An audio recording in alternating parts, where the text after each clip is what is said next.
Ô. Cây chăng ấy. Nó khai chăng mà. Thật đây kìa. Mới tôi sụp sụp ở đây này. Mãi đây cả.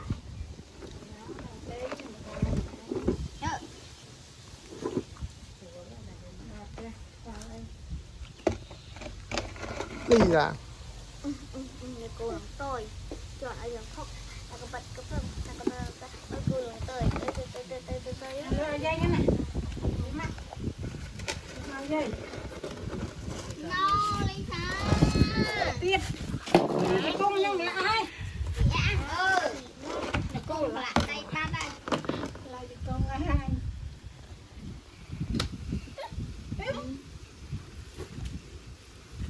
Bao chân cái nhỉ? Bao. Rã anh nhá. Đó này bao chân. Nè.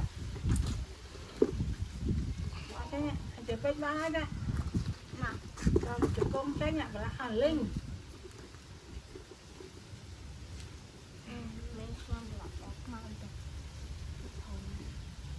là cái chuối cái nào đấy đâu lấy mình Cái chơi kia thì nào biết bắt cái này chơi cùng nào nào này. Con nào này. Hết. ô ngán ô Cháy được đưa vào nhá.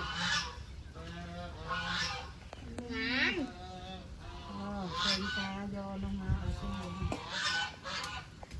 Trông trông trông, cái này trông trông, cái này trông trông, cái này trông trông. Đây nhà nữa. Cái gì? Bài đi.